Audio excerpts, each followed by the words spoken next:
Good morning student. आज का हमारा टॉपिक है रेजोनेंस यानी कि अनुनाद। अनुनाद एक प्रकार का इलेक्ट्रॉन विस्थापन है जिसके फलस्वरूप एक ही यौगिक की एक समान संरचनाएं इस प्रकार प्राप्त होती हैं कि इनमें से किसी एक संरचना से यौगिक के सभी गुणों की व्याख्या नहीं की जा सकती, लेकिन अगर हम सभी संरचनाओं की सहायता से यौगिक की व्याख्या कर सकते हैं और इस घटना को हम अनुनाद कहते हैं। एक अगर हम जनरल से एग्जांपल लें कि हमारा एक स्टूडेंट है और अगर हम उस स्टूडेंट के बारे में 10 टीचर से पूछें तो 10 के 10 टीचर अपनी अलग अलग एडवाइस देंगे, अलग अलग राय देंगे।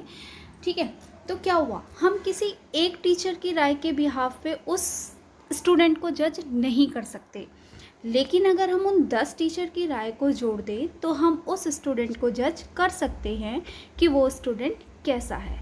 इसी तरीके से अनुनाद है हमारा। ठीक है, कि यौगिक की केवल एक संरचना से हम उसके सभी गुणों को नहीं बता सकते, तो हम उसी के समान और उनकी ऊर्जा भी लगभग उतनी ही समान होगी अनेक दूसरी संरचनाएं बनाते हैं जिनमें इलेक्ट्रॉन का विस्थापन होता है। इस घटना को हम अनुनाद कहते हैं। फॉर एग्जाम्पल, अगर हम एक एग्जाम्पल ले लें CO2 का, कार्बन डाइऑक्साइड का ये एग्जाम्पल है, तो यहाँ पर क्या है कि कार्बन के आउटर मोस्ट शेल में 4 इलेक्ट्रॉन होते हैं, 4 बॉन्ड बनाने की टेंडेंसी रखता है। ऑक्सीजन डबल बॉन्ड बनाने की टेंडेंसी रखता है। क्लियर? तो कार्बन दोनों ऑक्सीजन के साथ डबल बॉन्ड फॉर्म करेगा, बट ऐसा भी हो सकता है कि कार्बन टोटल 4 बॉन्ड फॉर्म करता है कि वो एक ऑक्सीजन के साथ तो 3 बंध बना ले और एक ऑक्सीजन के साथ वो एक सिंगल बॉन्ड बनाए। तो जिस ऑक्सीजन के साथ वो 3 बंध बनाएगा उस पर पॉजिटिव चार्ज आया, क्योंकि उस पर इलेक्ट्रॉनों की संख्या ज़्यादा है। क्योंकि ऑक्सीजन के पास कितने इलेक्ट्रॉन्स हैं? 6। सिर्फ वो 2 ही शेयरिंग करके अपना ऑक्टेट पूरा कर लेगा, लेकिन यहाँ पर वो कितने इलेक्ट्रॉन की शेयरिंग कर रहा है? 3। तो उसने क्या करा, उसके पास इलेक्ट्रॉनों की संख्या अब हो गई 9, जबकि इस ऑक्सीजन के पास इलेक्ट्रॉनों की संख्या है 7, यानी कि इसके पास एक इलेक्ट्रॉन की कमी है। तो इसलिए इस पर एक ऋणावेश और इस पर एक धनावेश आ जाता है। इसी तरीके से अगर हम नेक्स्ट स्ट्रक्चर देखें अपनी, तो नेक्स्ट स्ट्रक्चर में क्या है कि कार्बन जरूरी नहीं कि इसी ऑक्सीजन के साथ ट्रिपल बॉन्ड बनाए। ये कंडीशन भी तो हो सकती है कि कार्बन इस वाले ऑक्सीजन के साथ ट्रिपल बॉन्ड बना ले और इस ऑक्सीजन के साथ सिंगल बॉन्ड बना ले। तो इसी तरीके से नेक्स्ट स्ट्रक्चर हमारी क्या बनी कि उसने एक कार्बन के साथ ट्रिपल बॉन्ड बनाया और जो हमारा दूसरा कार्बन था उसके साथ उसने सिंगल बॉन्ड किया। ठीक है, तो इन तीनों ही संरचनाओं में अगर हम नंबर ऑफ इलेक्ट्रॉन्स देखें तो वो इक्वल हैं, यानी कि लुईस डॉट संरचना में उनकी कोई इफेक्ट नहीं पड़ता। लोग अगर हम total number of electron count करना चाहें, इसी की लुईस डॉट स्ट्रक्चर है, तो हमें इक्वल मिलेंगे। इन सारी संरचनाओं को हम अनुनादी संरचनाएं या कैनोनिकल संरचनाएं कहते हैं।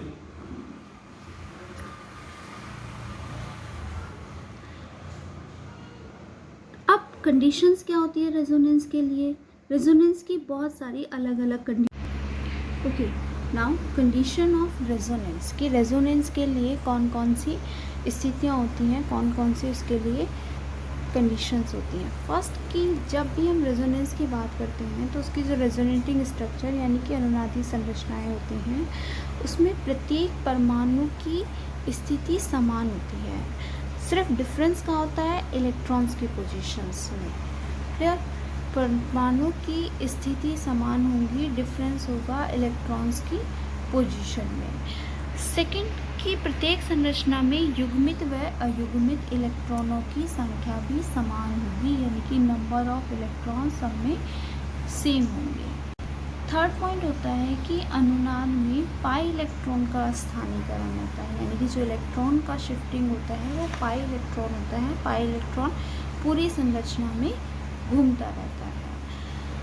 नेक्स्ट आता है कि प्रत्येक संरचना की आंतरिक ऊर्जा समान या लगभग समान होती है। ठीक है, यानी कि हर एक जो संरचना है उन सब की जो इंटरनल एनर्जी है वो या तो एग्जैक्टली इक्वल होगी या लगभग इक्वल होगी। नेक्स्ट पॉइंट कि जितनी भी अनुनादी संरचनाएं हैं वो सब एक ही तल में स्थित होती हैं।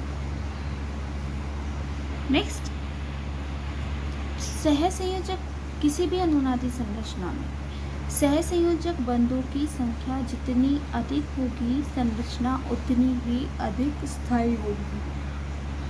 क्लियर? सहसंयोजक बंधों की संख्या जितनी अधिक होगी संरचना उतनी ही अधिक स्थायी होगी। फॉर एग्जाम्पल अगर हम एग्जाम्पल लें then CH2 CH CH double bond CH2, इसकी रेजोनेटिंग स्ट्रक्चर कि अगर 5 इलेक्ट्रॉन इधर शिफ्ट हो गया तो ये क्या हो गया पॉजिटिव, और ये वाला किधर शिफ्ट होगा इधर, तो नेगेटिव साइन कहाँ है यहाँ पर, तो यही हमने लिखा ये नेगेटिव और ये हमारा क्या बन गया पॉजिटिव। ठीक है, तो ये बॉन्ड की शिफ्टिंग हुई, ये पॉजिटिव और ये नेगेटिव। अब यहाँ पर नंबर ऑफ बॉन्ड्स देखें तो कितने बॉन्ड बनते हैं 1 2 3 4 5। यहाँ पर अगर हम बॉन्ड देखेंगे तो 1 2 3 4। ठीक है, तो जहाँ पर सहसंयोजक बंधों की संख्या ज़्यादा होगी वैसे यहाँ पर बॉन्ड कार्बन और हाइड्रोजन के बीच में भी फॉर्म हो रहे हैं, तो वह संरचना उतनी ही अधिक स्थायी होगी। दूसरा एक और चीज़ हम बोलते हैं कि कोई भी यौगिक जितनी अधिक अनुनादी संरचनाएं दिखाता है वह उतना ही ज़्यादा स्थायी होता है।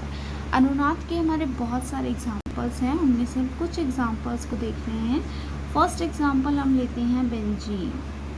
ठीक है, ये सारी बेंजीन की अनुनादी संरचनाएं हैं। बेंजीन में हम पढ़ते हैं कि 3 बॉन्ड ऑल्टरनेटली प्रेजेंट होते हैं।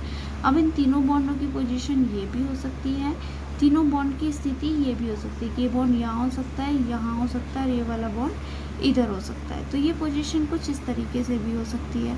नेक्स्ट कि हो सकता है कि ये जो डबल बॉन्ड फॉर्म हो रहा है वो किस तरीके से फॉर्म हुआ हो, इन दोनों कार्बन के बीच में हो और फिर यहाँ और यहाँ हो, इसी तरीके से ये और ये, तो टोटल कितनी अनुनादी संरचनाएं हो गई 5। नेक्स्ट एग्जांपल हम लेते हैं एसीटेट। एसीटेट में का फॉर्मूला होता है CH3COO C negative, this is acetate ion. तो यहाँ पर क्या है CH3 C double bond O और ये O, और एक ये जो O एक सिंगल बॉन्ड से जुड़ा हुआ है, इस पर एक इलेक्ट्रॉन की कमी है इसलिए नेगेटिव साइन आएगा। ओके, तो ये क्या पॉसिबिलिटी है कि नेगेटिव साइन अगर इधर अट्रैक्ट होता है कार्बन की तरफ तो कार्बन की वैलेंसी बढ़ती है और कार्बन खुद को बैलेंस रखने के लिए अपना एक बॉन्ड आगे इस ऑक्सीजन को डोनेट कर देगा। तो अब क्या हो गया कि इस ऑक्सीजन पे क्या आ जाएगा नेगेटिव चार्ज और ये कैसा हो जाएगा डबल बॉन्डेड लाइक दिस, और यही स्ट्रक्चर हमें वापस भी मिल सकती है। तो 2 रेजोनेटिंग स्ट्रक्चर्स बन गए इस तरीके से। नेक्स्ट एग्जाम्पल इसी तरीके से सल्फर ट्राईऑक्साइड है। सल्फर ट्राईऑक्साइड में यानी कि SO3, एक सल्फर है 3 ऑक्सीजन है। ठीक है, सल्फर के आउटर मोस्ट शेल में कितने इलेक्ट्रॉन होते हैं 6, तो एक ऑक्सीजन के साथ तो वो डबल बॉन्ड बना सकता है। अब उसके पास कितने इलेक्ट्रॉन बचे, ठीक है, लेकिन यहाँ पर सल्फर का स्टैक कितना हो गया पूर्ण, तो वो अगर सहसंयोजक की बंध ही बनाएगा तो उसके पास नंबर ऑफ इलेक्ट्रॉन ज़्यादा होंगे, इसलिए वो 2 क्या करता है कि 2 इलेक्ट्रॉनों के साथ ये 2 उप सहसंयोजक बंध बनाता है कि एक इलेक्ट्रॉन पेयर इसे डोनेट करता है और एक इलेक्ट्रॉन पेयर इसे डोनेट करता है। अब हमारे पास क्या पॉसिबिलिटी बनती है, अगर हम इन्हें कार्बन ऑक्सीजन को नंबर दे दें 1 2 एंड ये नंबर हो गया हमारा 3, तो ज़रूरी तो नहीं कि 2 और 3 के बीच में एक कोऑर्डिनेट बने, 1 और 2 के बीच के साथ भी कोऑर्डिनेट बना सकता है, या हो सकता है ये 1 और 3 के साथ कोऑर्डिनेट बनाए। क्लियर, तो इस तरीके से इसकी अनुनादी संरचनाएं बनती हैं 3। ओके, नेक्स्ट एग्जांपल हम लेते हैं एनिलीन। क्लियर, अब एनिलीन की अगर हम स्ट्रक्चर देखें तो एनिलीन के पास एक लोन पेयर ऑफ इलेक्ट्रॉन है और इसकी टेंडेंसी क्या है कि ये इलेक्ट्रॉन्स को अपनी ओर अट्रैक्ट करता है। ठीक है, तो क्या होगा ये इलेक्ट्रॉन्स पूरी रिंग में घूमता जाएगा और कितनी संरचनाएं बनी पूरी हमारी 5 अनुनादी संरचनाएं बनती हैं। ओके, इसी में आगे कि रेजोनेटिंग एनर्जी की हमने बात की थी कि सभी संरचनाओं की आंतरिक ऊर्जा जो है वो समान होती है, तो ये अनुनाद ऊर्जा होती क्या है। सबसे अधिक स्थायी अनुनादी संरचना जो हमारी सबसे ज़्यादा स्टेबल रेजोनेटिंग स्ट्रक्चर है तथा जो हमारा अनुनाद संकरण बनेगा उनके बीच के जो ऊर्जा का अंतर होता है उसे हम अनुनाद ऊर्जा कहते हैं। क्लियर, यानी कि जो सबसे ज़्यादा स्टेबल हमारी संरचना है और जो संकरण यानी कि सभी संरचनाओं को मिलाकर जो एक संरचना हमें मिलती है, उनके बीच का जो एनर्जी डिफरेंस होता है उसे हम अनुनाद ऊर्जा कहते हैं। जितनी अधिक अनुनादी ऊर्जा होगी, यौगिक का स्थायित्व भी उतना ही अधिक होगा।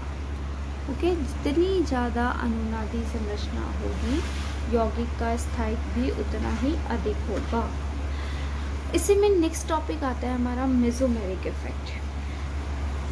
हिंदी में भी इसे हम मेसोमेरिक इफेक्ट ही बोलते हैं।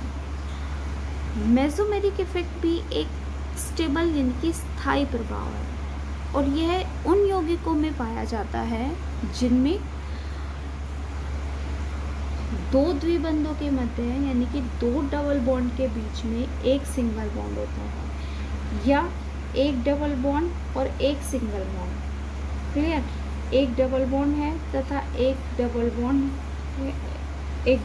है, एक सिंगल बॉन्ड है, या फिर हम कह सकते हैं कि एक लोन पेयर ऑफ इलेक्ट्रॉन यानी कि एक एकाकी इलेक्ट्रॉन युग्म के मध्य एकल बंध उपस्थित है।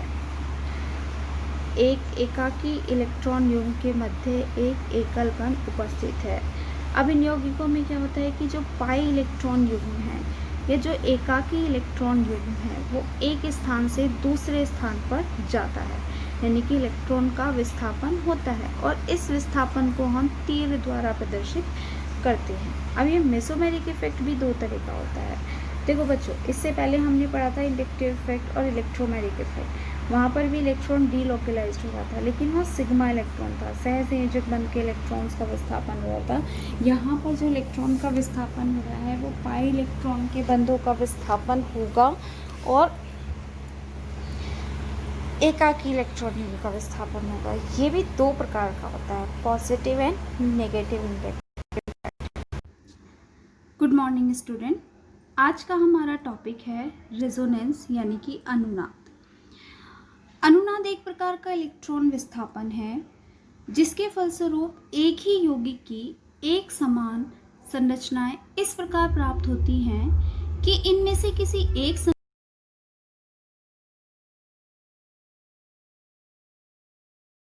संरचना से यौगिक के सभी गुणों की व्याख्या नहीं की जा सकती, लेकिन अगर हम सभी संरचनाओं की सहायता से यौगिक की व्याख्या कर सकते हैं और इस घटना को हम अनुनाद कहते हैं। एक अगर हम जनरल सा एग्जांपल लें कि हमारा एक स्टूडेंट है और अगर हम उस स्टूडेंट के बारे में 10 टीचर से पूछें तो 10 के 10 टीचर अपनी अलग अलग एडवाइस देंगे, अलग अलग राय देंगे। ठीक है, तो क्या हुआ, हम किसी एक टीचर की राय के बिहाफ पे उस स्टूडेंट को जज नहीं कर सकते, लेकिन अगर हम उन 10 टीचर की राय को जोड़ दें तो हम उस स्टूडेंट को जज कर सकते हैं कि वो स्टूडेंट कैसा है। इसी तरीके से अनुनाद है हमारा। ठीक है, कि यौगिक की केवल एक संरचना से हम उसके सभी गुणों को नहीं बता सकते, तो हम उसी के समान और उनकी ऊर्जा भी लगभग उतनी ही समान होगी अनेक दूसरी संरचनाएं बनाते हैं जिनमें इलेक्ट्रॉन का विस्थापन होता है। इस घटना को हम अनुनाद कहते हैं। फॉर एग्जाम्पल, अगर हम एक एग्जाम्पल ले लें CO2 का, कार्बन डाइऑक्साइड का ये एग्जाम्पल है, तो यहाँ पर क्या है कि कार्बन के आउटर मोस्ट शेल में 4 इलेक्ट्रॉन होते हैं, 4 बॉन्ड बनाने की टेंडेंसी रखता है। ऑक्सीजन डबल बॉन्ड बनाने की टेंडेंसी रखता है। क्लियर, तो कार्बन दोनों ऑक्सीजन के साथ डबल बॉन्ड फॉर्म करेगा, बट ऐसा भी हो सकता है कि कार्बन टोटल 4 बॉन्ड फॉर्म करता है कि वो एक ऑक्सीजन के साथ तो 3 बंध बना ले और एक ऑक्सीजन के साथ वो एक सिंगल बॉन्ड बनाए। तो जिस ऑक्सीजन के साथ वो 3 बंध बनाएगा उस पर पॉजिटिव चार्ज आया, क्योंकि उस पर इलेक्ट्रॉनों की संख्या ज़्यादा है। क्योंकि ऑक्सीजन के पास कितने इलेक्ट्रॉन्स हैं? 6। सिर्फ वो 2 ही शेयरिंग करके अपना ऑक्टेट पूरा कर लेगा, लेकिन यहाँ पर वो कितने इलेक्ट्रॉन की शेयरिंग कर रहा है? 3। तो उसने क्या करा, उसके पास इलेक्ट्रॉनों की संख्या अब हो गई 9, जबकि इस ऑक्सीजन के पास इलेक्ट्रॉनों की संख्या है 7, यानी कि इसके पास एक इलेक्ट्रॉन की कमी है। तो इसलिए इस पर एक ऋणावेश और इस पर एक धनावेश आ जाता है। इसी तरीके से अगर हम नेक्स्ट स्ट्रक्चर देखें अपनी, तो नेक्स्ट स्ट्रक्चर में क्या है कि कार्बन जरूरी नहीं कि इसी ऑक्सीजन के साथ ट्रिपल बॉन्ड बनाए। ये कंडीशन भी तो हो सकती है कि कार्बन इस वाले ऑक्सीजन के साथ ट्रिपल बॉन्ड बना ले और इस ऑक्सीजन के साथ सिंगल बॉन्ड बना ले।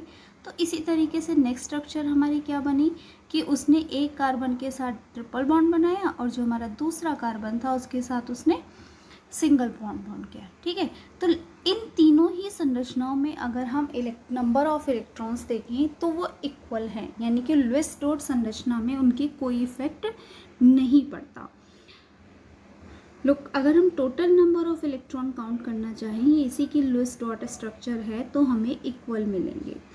इन सारी संरचनाओं को हम अनुनादी संरचनाएं या कैनोनिकल संरचनाएं कहते हैं।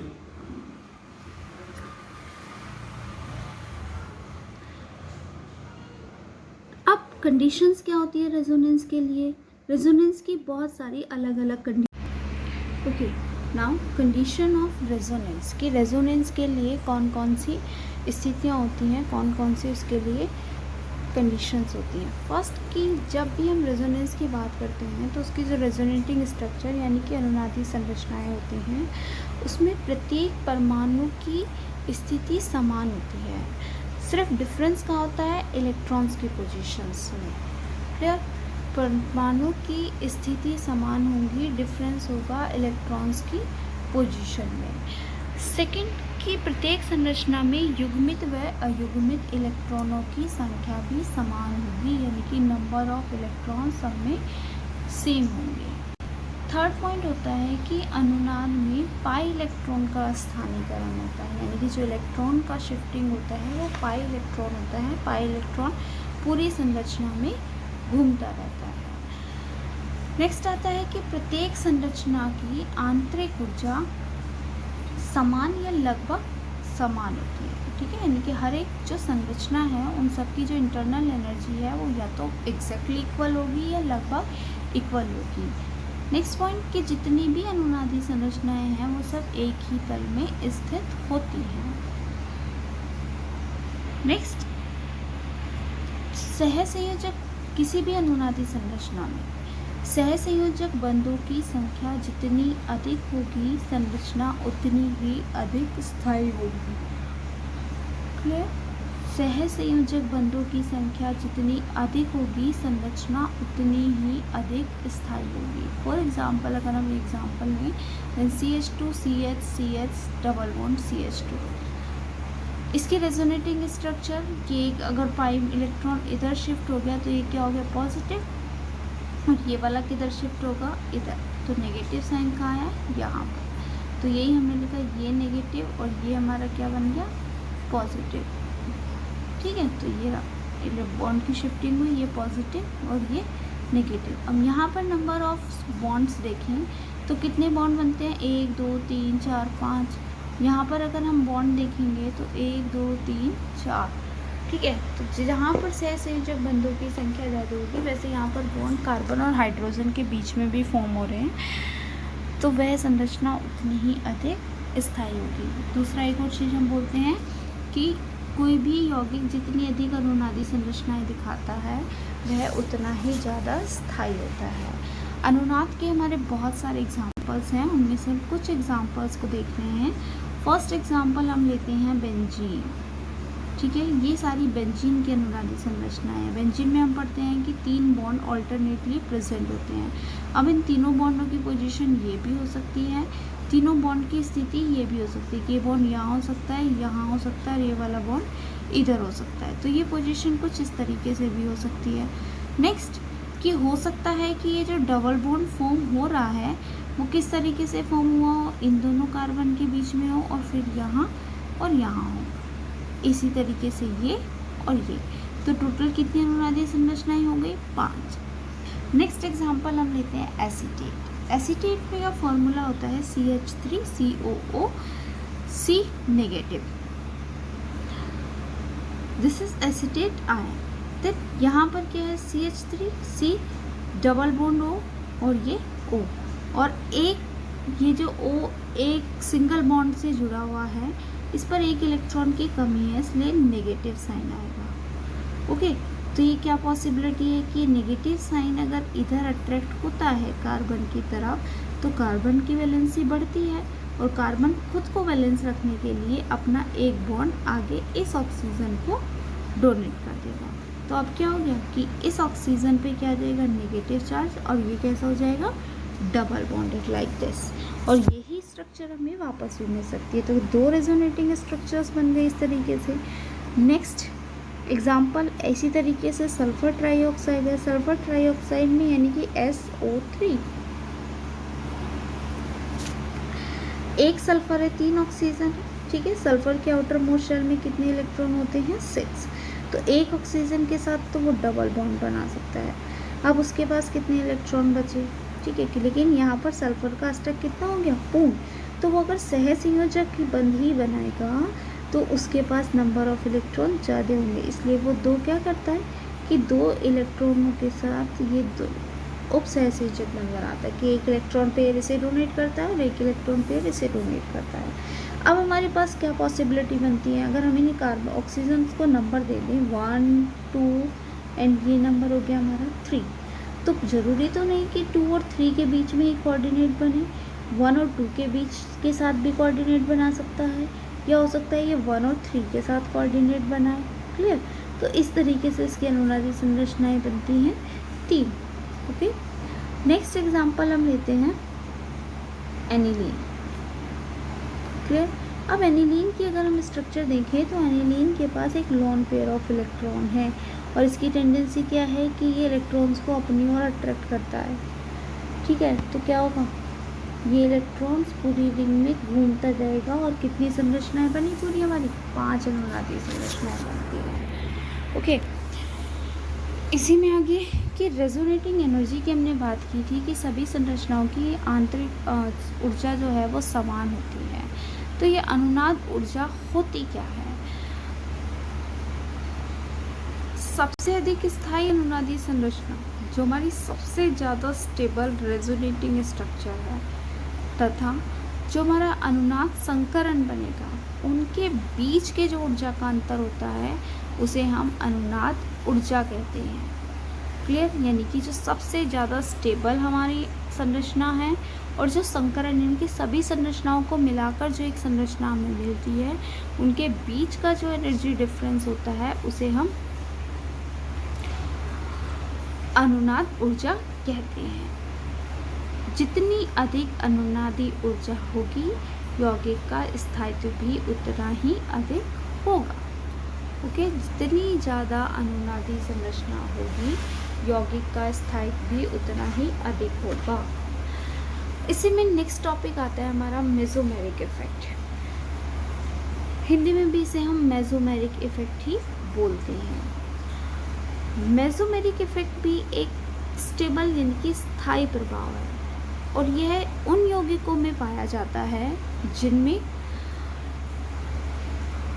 2 द्विबंधों के मध्य यानी कि 2 डबल बॉन्ड के बीच में एक सिंगल बॉन्ड होता है या एक डबल बॉन्ड और एक सिंगल बॉन्ड। क्लियर। एक डबल बॉन्ड है तथा एक डबल बॉन्ड है, एक सिंगल बॉन्ड है, या फिर हम कह सकते हैं कि एक लोन पेयर ऑफ इलेक्ट्रॉन यानी कि एक एकाकी इलेक्ट्रॉन युग्म के मध्य एकल बंध उपस्थित है।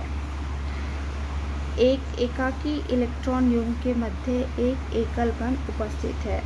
अब इन यौगिकों में क्या होता है कि जो पाई इलेक्ट्रॉन युग्म है या जो एकाकी इलेक्ट्रॉन युग्म है वो एक स्थान से दूसरे स्थान पर जाता है यानी कि इलेक्ट्रॉन का विस्थापन होता है और इस विस्थापन को हम तीर द्वारा प्रदर्शित करते हैं। अब ये मेसोमेरिक इफेक्ट भी 2 तरह का होता है।